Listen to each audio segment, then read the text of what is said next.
अस्सलामुअलैकुम दोस्तों, मैं हूं आपका दोस्त यासर मुगल और आप देख रहे हैं मेरा YouTube channel Alhadi computer world.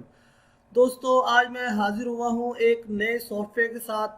दोस्तों, आज हम बात करने वाले हैं एम एस एक्सेल के बारे में।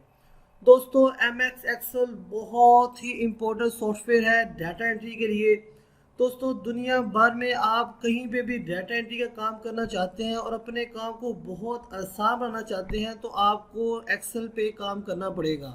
एक्सेल में आप मल्टीनेशनल कंपनी में अगर काम कर रहे हैं तो तब भी आपको यूज़ करना पड़ सकता है। अगर आप बैंक में जॉब कर रहे हैं तो तब भी एक्सेल का ही काम होगा।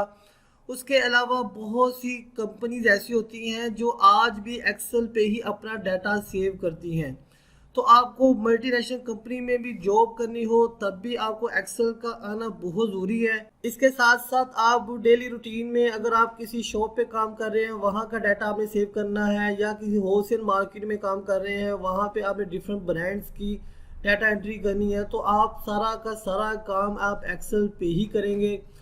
मैं आपको आज एक्सेल सिखाने वाला हूं। आप जैसा कि पहले भी मेरी वीडियो को देखते होंगे कि मैंने बड़ी डिटेल से स्टेप बाय स्टेप मैंने पूरे सॉफ्टवेयर को पहले आपको समझाया, सिखाया और उसके बाद उस पर काम करके भी मैंने डिफरेंट वीडियोस बना के आपके साथ शेयर किए हैं। तो आप लोग समझ लें कि एक्सेल एक बहुत ही ज़्यादा इम्पोर्टेंट सॉफ्टवेयर है जो कि आपकी ज़िंदगी को बदल सकता है। आपको एक अच्छी जॉब के लिए भी बहुत रिक्वायर्ड होता है एक्सेल।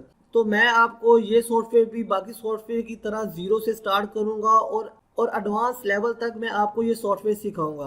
तो दोस्तों, इससे पहले कि मैं अपनी वीडियो का बाकायदा आगाज़ करूं, आप सब दोस्तों से गुजारिश है कि आप मेरे YouTube channel Alhadi computer world को ज़रूर सब्सक्राइब कर दें और साथ ही लगे हुए बेल आइकन को भी दबा दें ताकि मेरी आने वाली तमाम वीडियो का नोटिफिकेशन आपको मिलता रहे। तो चलिए दोस्तों, शुरू करते हैं आज की वीडियो। तो सबसे पहले तो आपको सॉफ्टवेयर को ऑन करना आना चाहिए। तो बाकी सॉफ्टवेयर की तरह भी मैं आपको बताऊंगा कि इस सॉफ्टवेयर को कैसे आप ऑन कर सकते हैं। तो सबसे पहले तो आप इस पर या तो डबल क्लिक करेंगे तब ये आप ऑन कर सकते हैं। इसके अलावा आप सर्च में जाके भी इसको ऑन कर सकते हैं।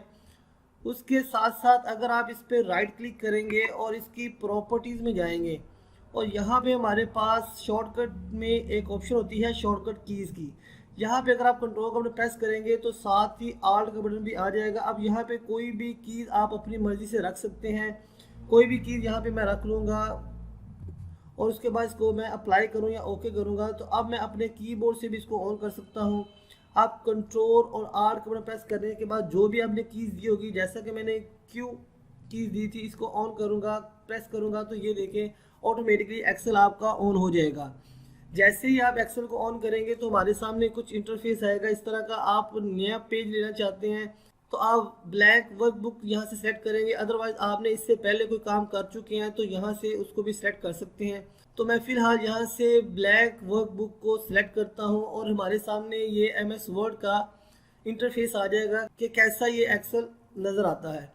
तो दोस्तों, आपको बताता चलूँ कि मैंने जो इंस्टॉल किया हुआ है एम एस एक्सेल वो 2016 का है।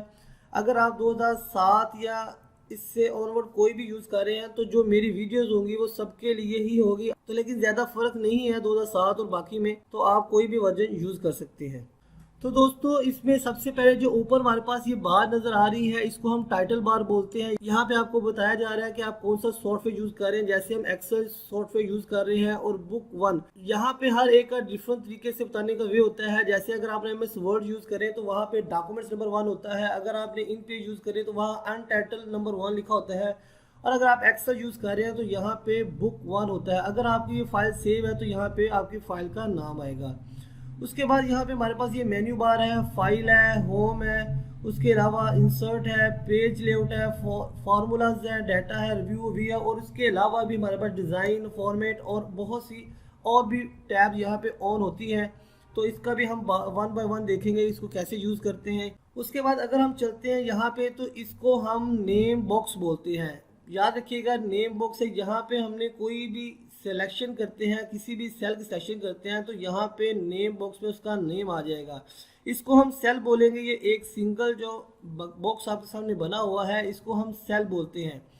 तो अभी देखिए हमारा सेल कितनी रो और कितने कॉलम में है। अगर आप देखेंगे यहाँ पे E5 में, तो यहाँ पे नेम बॉक्स में आपको वो बता भी रहा है कि आपका जो सेल है वो स्टेम E5 में है।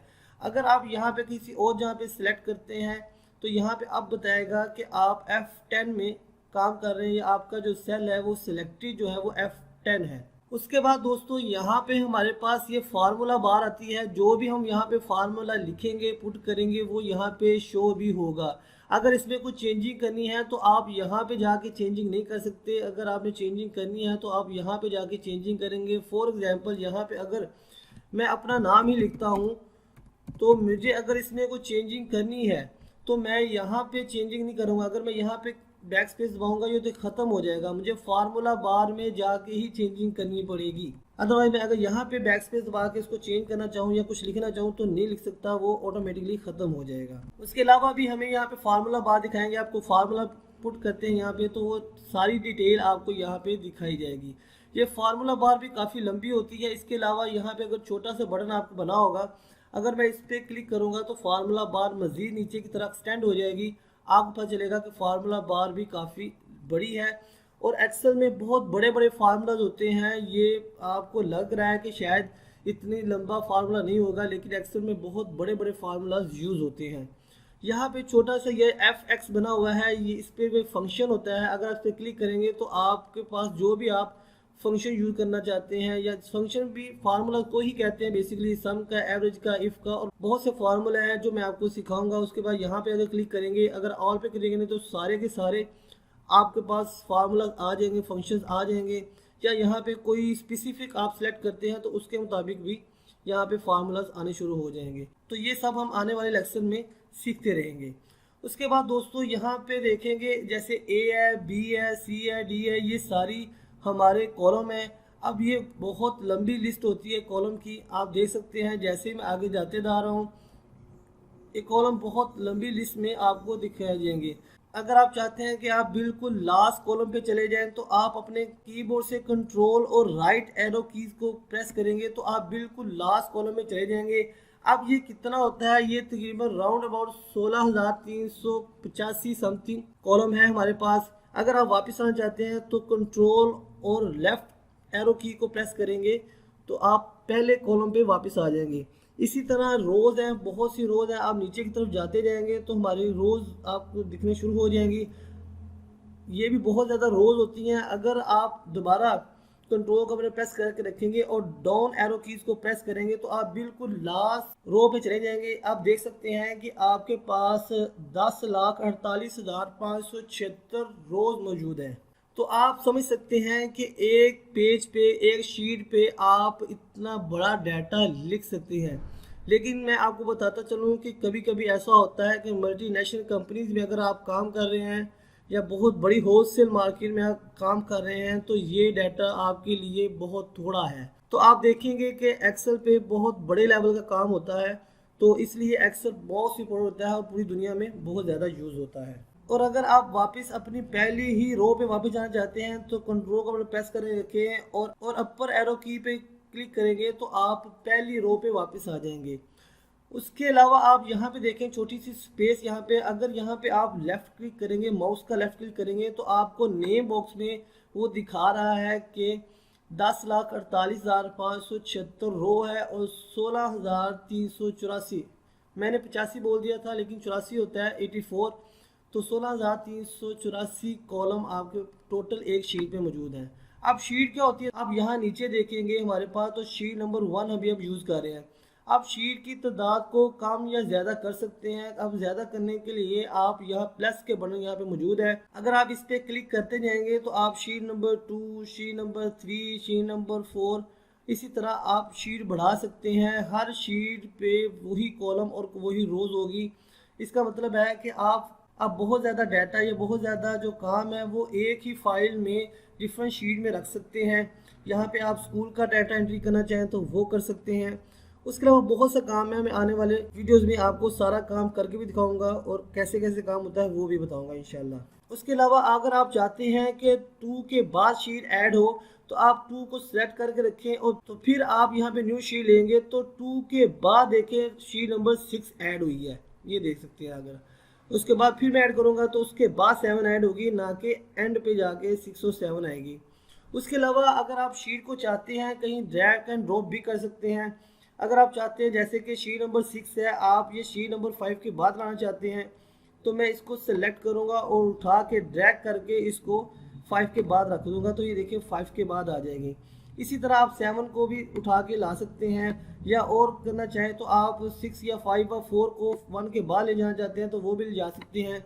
कभी कभी ऐसा होता है कि आप शीट नंबर 1 पे एक डाटा एंटर करते हैं और उसके बाद आप शीट नंबर 2 यूज़ करते हैं, 3 करते हैं या 4 यूज़ करते हैं, और कहीं जाके आपको याद आता है कि मैंने इस शीट पे नया डाटा एंट्री किया है, लेकिन ये जो डाटा है वो शीट नंबर 1 से रिलेटेड है, तो इसको आप शीट नंबर 1 के साथ रखना चाहते हैं, तो इस तरह आप ड्रैग करके वो शीट को उठा के आप शीट नंबर 1 के साथ रख सकते हैं। इसके अलावा अगर आप शीट पे राइट क्लिक करेंगे तो आपके सामने एक और फोल्डिंग मेन्यू ओपन होगा। यहाँ पे आप शीट को कलर दे सकते हैं, जैसे लिखा है टैब कलर।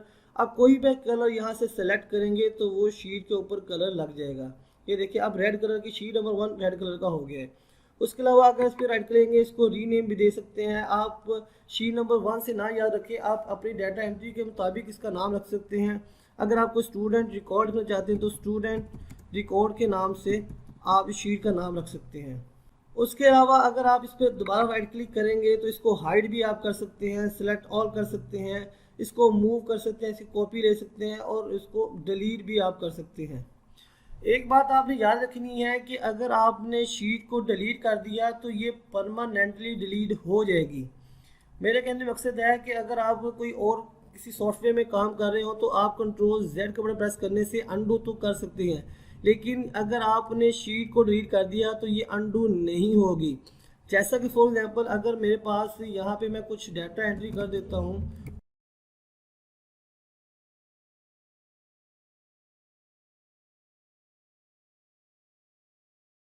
और उसके बाद अगर मैं इसको डिलीट कर दूँ, अगर सेलेक्ट करता हूँ और अपने कीबोर्ड से इसको डिलीट करूँगा डिलीट हो जाएगा, और उसके बाद Ctrl+Z करूँगा तो ये वापस भी आ जाएगा।